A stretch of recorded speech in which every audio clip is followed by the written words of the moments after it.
Good morning there, everyone. It is 9:22 on the 26th of November 2012, and I am trying to charge my 12-volt battery set here, which is actually two 6-volt sealed lead acid batteries of 12 amp hours each. There you go. Put together in series off of that single solar cell that you've seen in some of my other videos. I have the same little circuit I've had rigged up for some time down here.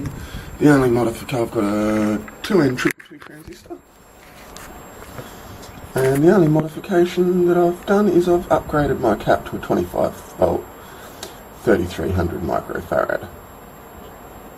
I don't think the cap's terribly needed in this circuit, but I've got it anyway.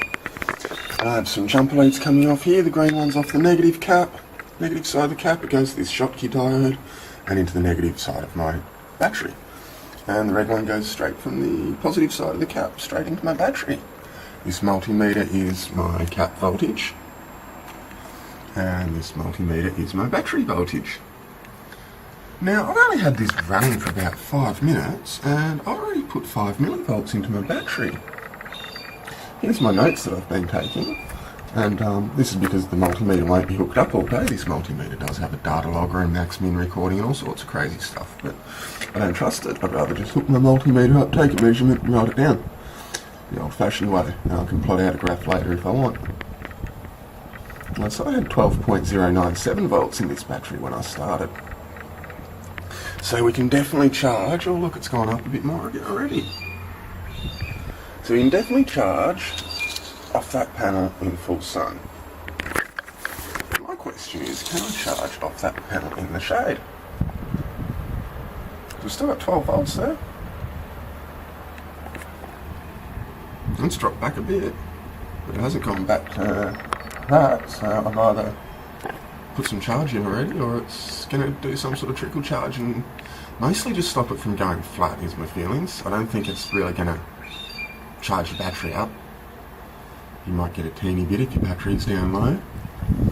It's more just a trickle charge idea, so maybe perhaps you could install a cell like that or smaller into the top of your battery, and provided that there is some ambient light, the battery's not going to go flat.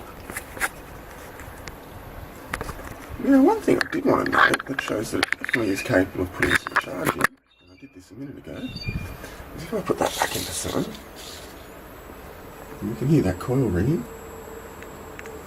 I'm just going to disconnect it from the battery for a moment, and we're going to watch that voltage climb and how quickly it climbs, and also listen to the note change. That's a 3,300 microfarad capacitor, rated to 25 volts, which we just exceeded, and it's still rapidly exceeding. It'll go up to about 35 volts.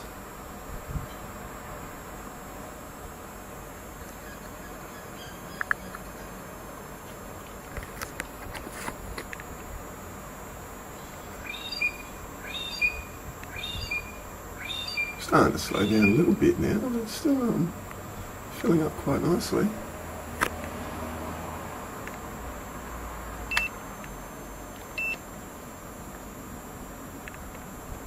Yeah, we're over 35 volts and climbing. It didn't take long. So I must be pulling some pretty serious current off of that little panel in the sun with my boost circuit. I haven't actually measured that yet. I might do that later today. But mostly today I think I'm just going to leave it sitting in the shade on this battery here.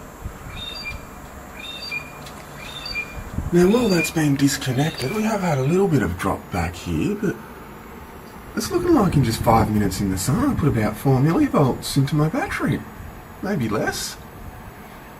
It certainly caused an increase. If it was left on for longer, I think that'd charge quite well in the sun. Not fast, but it'd be a great trickle charge.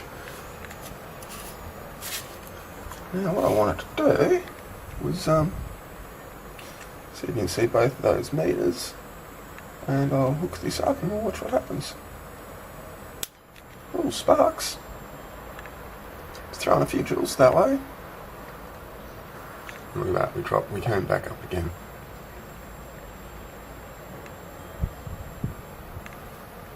And flickering down, so that little pulse definitely threw something serious at it. 3,000 microfarads though, that's fairly serious. So, I'm just going to take this little panel here, and I'll push it right back up here in the shade. The sun's going to continue going that way through the day, that's no space in the balcony, so there's not going to be any more sun up in this corner for the rest of the day. And I'm just going to come out and hook my multimeter up from time to time and take a reading. I'm even going to disconnect this one from the cap, just in case. So there's no chance of discharging. I do have a diode feeding to my capacitor on the negative side, and I do have a diode feeding from my capacitor to my battery on the negative side. So I should be protected from discharges. If I have to put another diode on the positive side of the battery, I will look at that. And I'll come back out in an hour or two and see if that battery's picked up. Thanks for watching.